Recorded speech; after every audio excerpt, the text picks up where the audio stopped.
the National Broadcasting Company presents Radio City Playhouse, Attraction 36.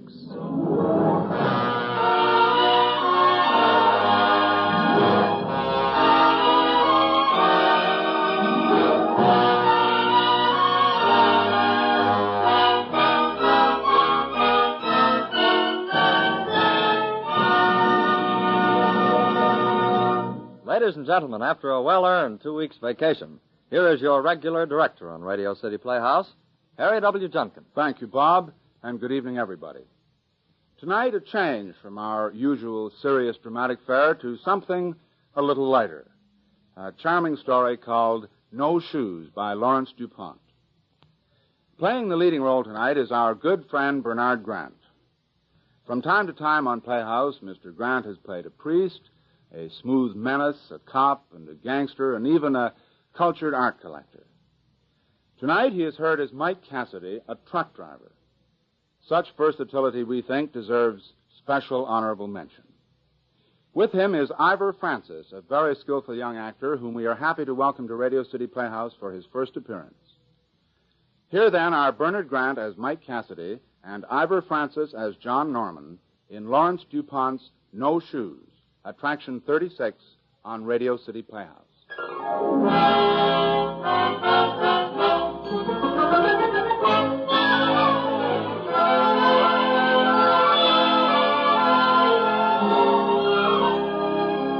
To most men, impending fatherhood is an earth-shaking experience, a chaotic period punctuated by quick alarms and fitful dreaming. Strangely enough, it's the rugged, virile type of husband who finds maternity the most exhausting.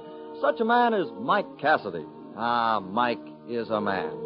Yes, sirree, he's the president of the Cassidy Trunking Company. He's also the only employee. At this exact moment, he's playing drop-dead rummy in the firehouse of Engine Company number 5, which is located almost directly across the street from his home. Seated at the card table with Mr. soon-to-be-a-father Cassidy is Mr. Robert McGuire, known as Bert. How are you? Mr. Joseph Davis, known as Joe. Hiya, folks. And would you care to say a few words, Mr. Cassidy? Can't you keep quiet? Oh, sorry, Mr. Cassidy. I forgot about your delicate condition.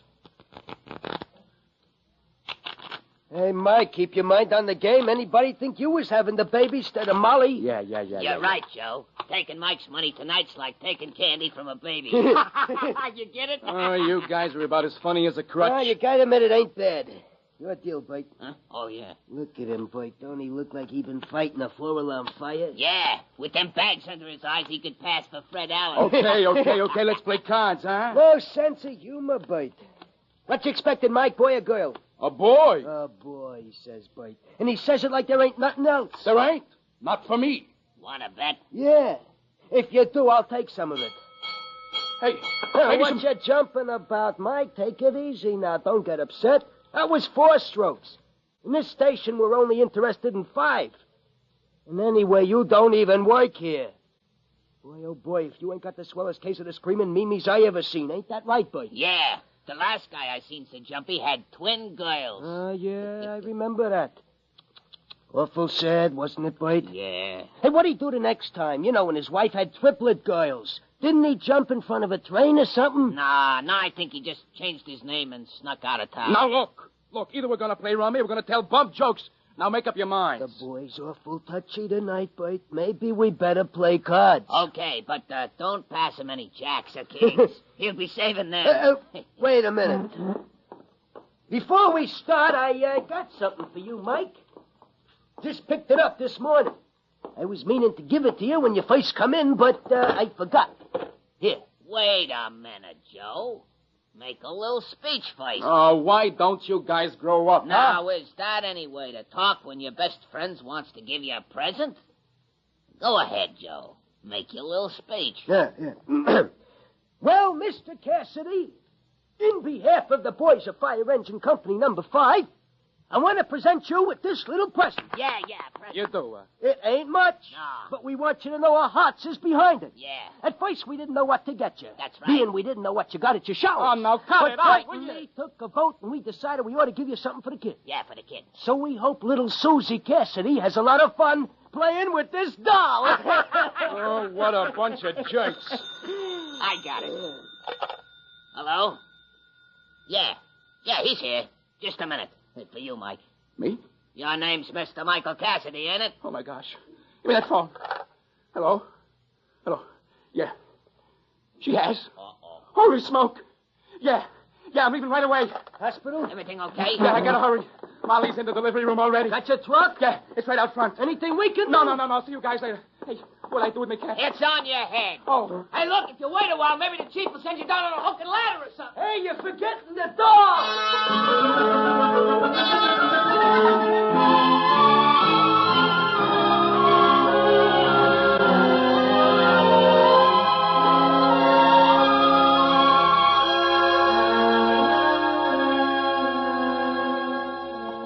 Hey, nurse, can you tell me which way's the delivery room? Packages or babies? Babies, what do you think? This is the hospital, you know. Babies, what do you think? Well, I saw the package you're carrying, and I thought... Oh. Them's toys for my son. Got any objections? No, none at all. What's your wife's name, please? Molly Cassidy. Just one moment till I look it up. Okay. Yes, your wife's gone into the delivery room, all right. But you can't go there now. You'll have to wait in the OB waiting room down the hall. Wait. Do I have to wait? Oh, yes. Didn't you expect to? Oh, no. As it is, already been waiting 9 months. You should pardon the expression. Well, I'm afraid there's more ahead of you. Follow me, and I'll show you where it is. Nurse, you won't forget to tell me when he comes, huh? When who comes? My son! Oh, no, we won't forget you. Here we are.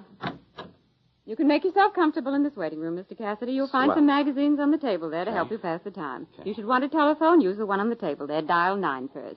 We'll keep you advised as to how your wife is getting along. Okay, thanks. Cigarette? Huh? Oh, yeah, thanks. Gosh, I didn't know there was anybody else in the room. Kind of excited, I guess. I was over at the window. You couldn't see me because of the door. Light? Yeah.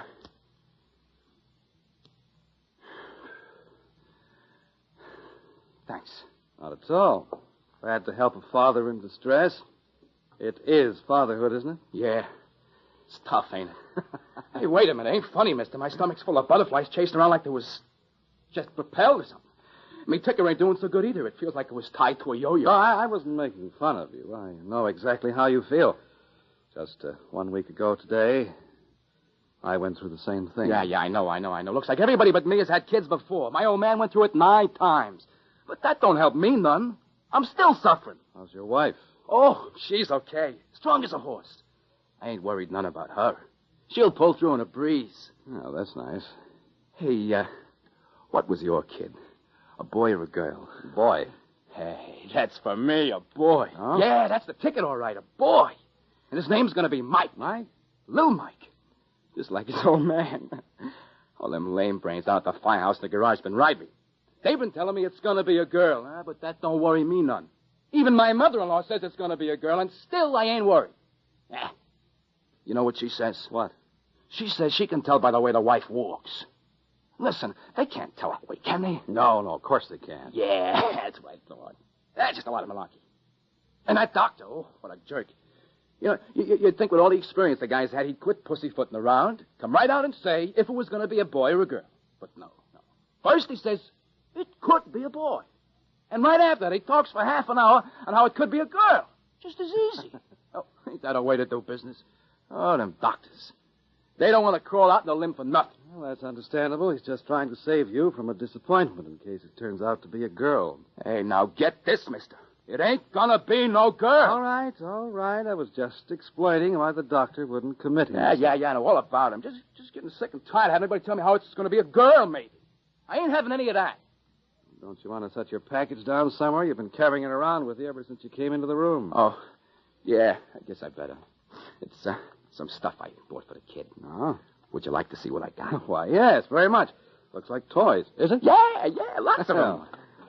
I know he ain't going to be able to use all this stuff right now, like this little train. But kids grow fast, especially on my side of the family. Whenever he wants to play with something, I want him to have it handy. Shouldn't be long before he can play with this train, should it, huh? No, I guess not. Ain't that nifty? Yeah, when Molly's minding him, she can just set this down beside him, and we'll keep him happy.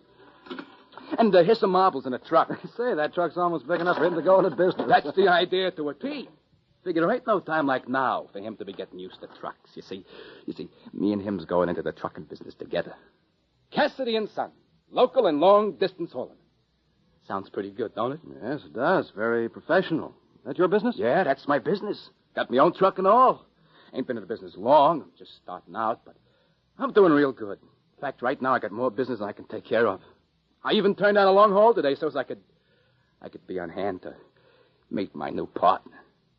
I got some business cards here with me somewhere, sir. Oh, here they are. Just had them printed the other day. I got a friend in the printing business. How do you like them? Pretty nifty, ain't they? Cassidy and Son. I see you've already adopted the new title. Oh, well, that's just between you and me. I ain't going to show them to nobody, except in Molly and the kid, of course. Of course. See, if the guys down at the firehouse knew I had these things printed, they'd kid the pants off. Sure, me. I know how it is. I just had them made up to see what it would look like in print. Didn't cost me nothing, because, like I said, I got a friend in the business, and I made him promise to keep his mouth shut. Cassidy and Son. Has a nice, clean sound to it, don't it? Mm-hmm. Yeah, Mr. Cassidy, it certainly has. Sounds quite professional. Yeah, that's the ticket. We don't want to sound like no ham and eggers. The real McCoy, professionals. You can go ahead and keep that the one there I give you. Go ahead, keep it. You might want to have some stuff hauled someday. You never can tell. Okay. Hey, we supposed to answer that thing? I don't see why not. Hello? Yes, he is. Just a moment. For you. For me? But nobody knows them even? Hey, it's those lugs at the firehouse. Yeah? No. Well, I don't know. I tell you, I'm not the doctor. Yeah, I'll let you know. All right. Bunch of jerks. Oh, they mean well. They give me a pain. Hey, what's your racket, mister? You a banker or something? I'm a lawyer. Here, you've given me one of your cards. Have one of mine. Hey, thanks. Norman Brightwell, and Norman, attorneys at law. You Brightwell? No, Norman. John Norman. Well, ain't that overdoing it a little? Putting your name down 3 times like that? No.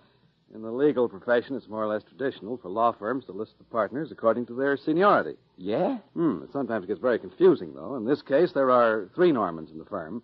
My father, my brother, and myself. Oh, you, your brother, and your old man, huh? Ah, that's nice. Yeah, I like that. Maybe after little Mike, I can have another son. Pat. Yeah. Then we can call it Cassidy, and Cassidy. Local and long-distance hauling. Nah, that's lousy. A name like that, the boys that run me out of town, they think I was bragging. Norman Brightwell and Norman. Boy, that sure is a mouthful, ain't it? You ought to forget tradition and simplify it. Why don't you call it 3 Normans and a Brightwell? I'm afraid we sound too much like a team of vaudeville jugglers. Yeah, I guess that's right. When a guy's looking for a lawyer to handle his business, he don't want nothing to do with a juggler, does he? But a trucker's different. He don't have to act dignified all the time. There's an outfit uptown calls themselves the 6 Brothers. Oh? Yeah. From the number of trucks I see rolling the streets, it ain't hurt their business none. Maybe I could call it the 3 Cassidys Hauling Company. After I get another son, of course. Aren't you counting your Cassidys before they're hatched? You haven't got your first one yet. Oh, it's a lead pipe, Sands. Wonder what time it's getting to be. I didn't think it would take this long. Well, you'll have to be more patient than that. It might take several hours.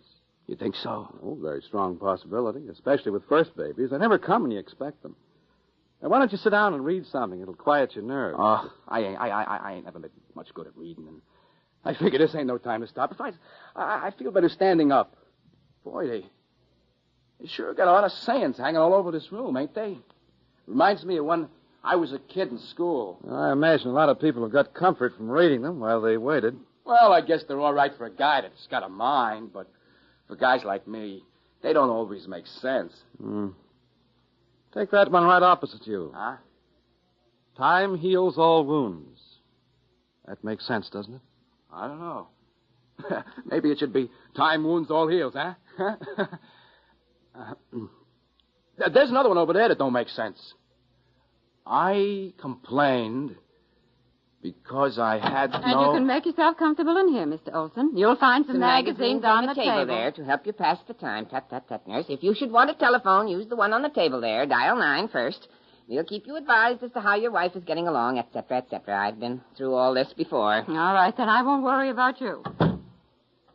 Good evening, gentlemen. Hiya. I assume we are all gathered on this floor for a common purpose, am I right? Well, Tut, as a tut, matter- you needn't answer. I can tell by looking at you. Having been through this sort of thing before, many times, I intend to make myself comfortable. You have no objections? Why, no. Go right ahead. And you, sir? Me? No. Make yourself at home. Very well. You obviously are both beginners, so it might be well for you to observe carefully what I do. It might come in handy in the years to come. Now, first, you take your overcoat like this and roll it up neatly until it forms a nice, firm pillow, like this. Very well. Now you place it at the head of the couch like this. Hey, listen, who are you? Tut, don't interrupt. As I was saying, I always insist that my wife comes to this hospital. The springs on this couch are so much better. Now you stretch out with your head on the pillow. To ensure complete relaxation, you open your newspaper like this and place it over the face to keep out all the light, like this. If I should fall asleep and the nurse should come looking for me, please wake me. Holy smoke. You must be a regular customer here. 9th time. Wow. What you expecting this time, a boy or a girl? One or the other. Well, don't it make no difference which? No, the score stands 4 all. 4 boys, 4 girls. So you see, no matter which way it goes, it's all right. Not for me, it ain't. I ain't gonna take nothing like having a girl laying down. I gotta have a boy. I won't have nothing else. I don't believe I've ever seen anyone so bent on having a son. Is there any particular reason why it must be that way? Yeah, a lot of reasons. Like I told you before, there was 9 of us kids. You know how many of them was boys? Just me. The rest of them was all girls, jabbering, crying, getting married, having kids, nagging, complaining. My poor old man. He spent most of the time while he was waiting for me to come along, hiding behind a gin bottle, so he wouldn't have to face his friends who had sons. I guess when he was stiff that way, all that sobbing was easier to take. By the time I come along, he liked his gin so much, he didn't care if I was there or not. No, that ain't for me. I gotta have a boy right off so we can start cashing in on them things I've been planning for me and him. Well, that makes it much easier to understand. Say, there's one thing you didn't tell me about having your kid. How long do you have to wait? A lifetime. From early one afternoon till 10 o'clock the next morning. Wow, that was a long time. How about the boy? Who's he look like? You or the missus? Like Laura. That's his mother. Just like his old... just like the missus. Wasn't you disappointed? Well, I've got a snapshot of her right here in my wallet. I'll let you judge for yourself. Here. Wouldn't you be satisfied to have a son that looked like her?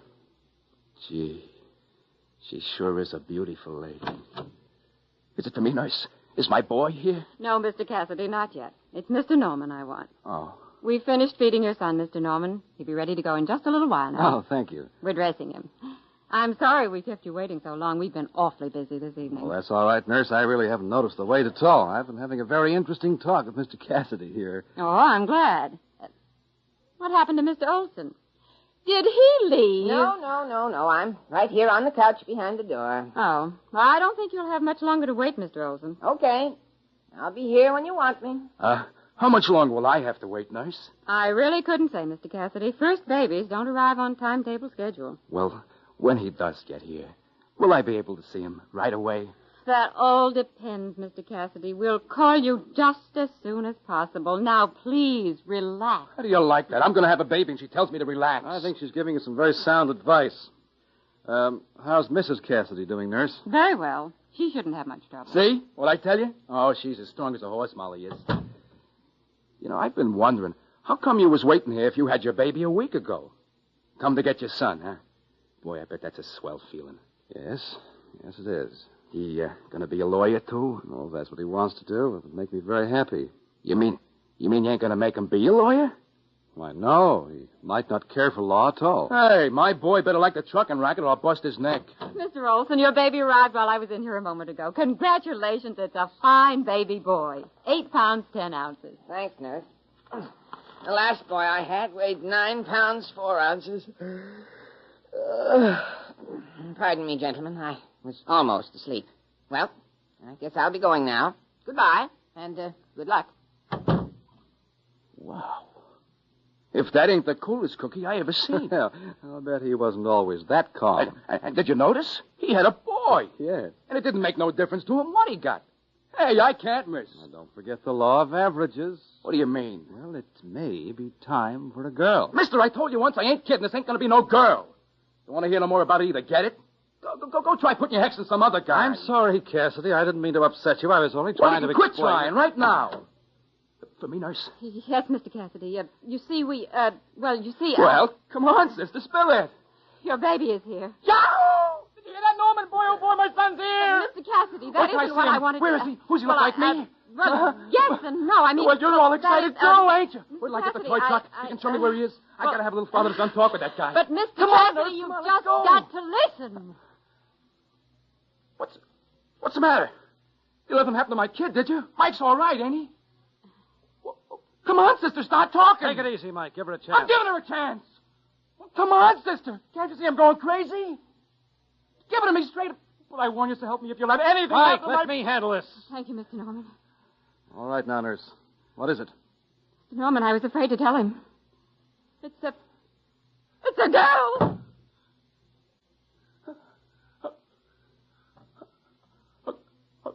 A girl?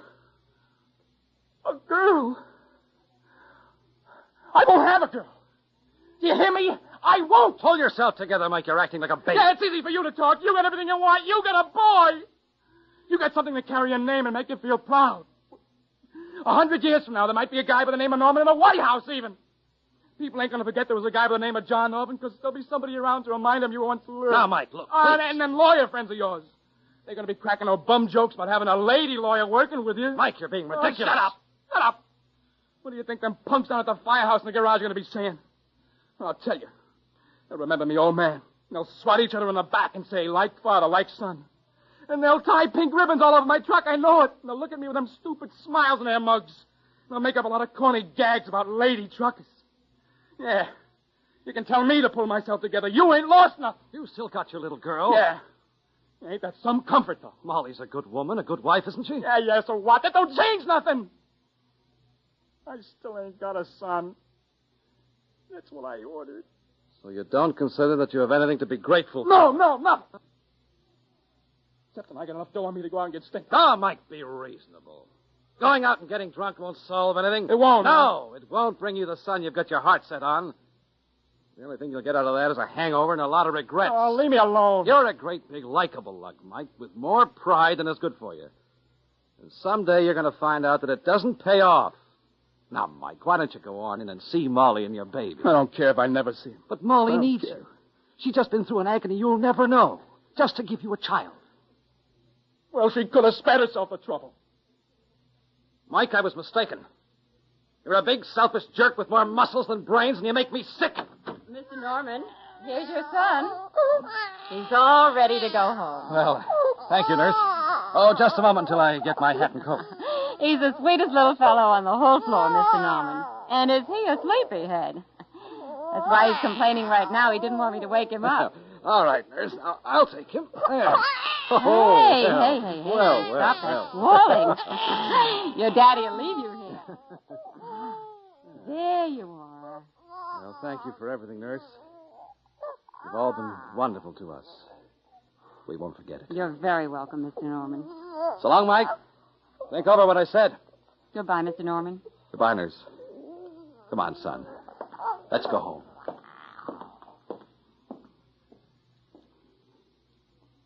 Do you want to see your wife and baby now, Mr. Cassidy?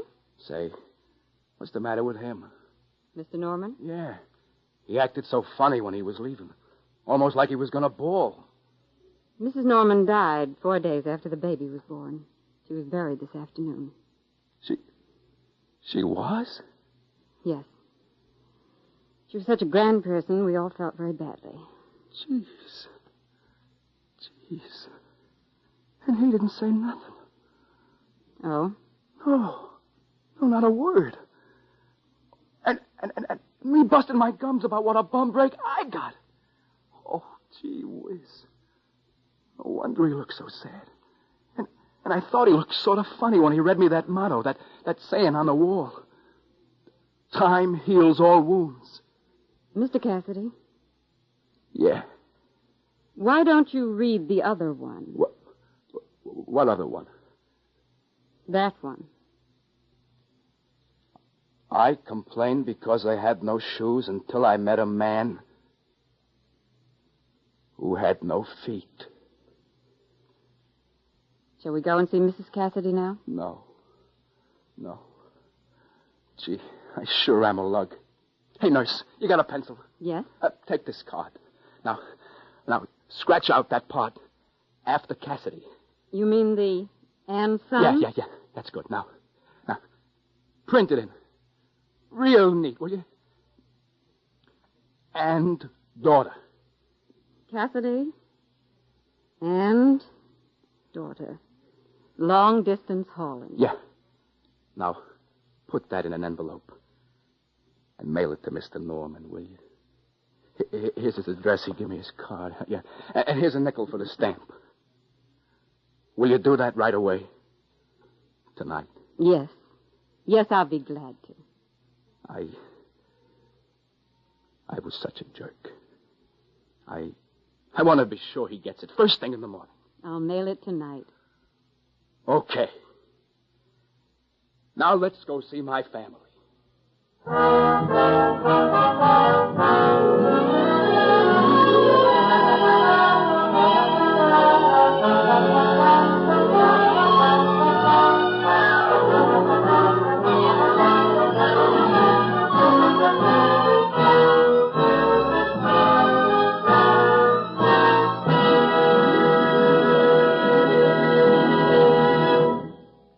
You have just heard No Shoes by Lawrence DuPont.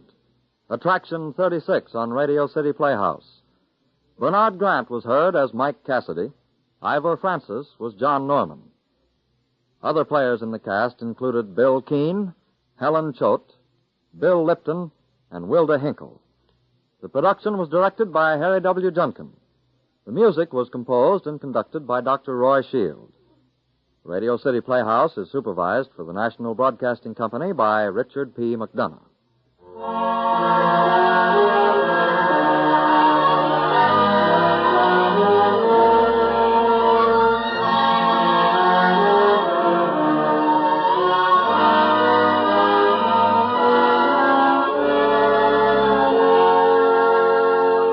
This is Harry Junkin again. Next week, Radio City Playhouse will give up its time to a special hour-long show in support of the forthcoming Opportunity Bond Drive of the United States Treasury. An address by President Truman will be a feature of this broadcast. Be with us, however, the following week for Attraction 37 on Radio City Playhouse. Good night, everybody.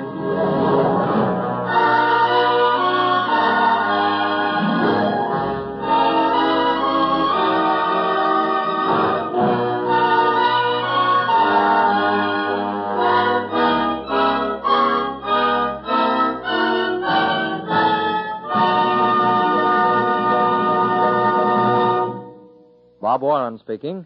This is NBC, the National Broadcasting Company.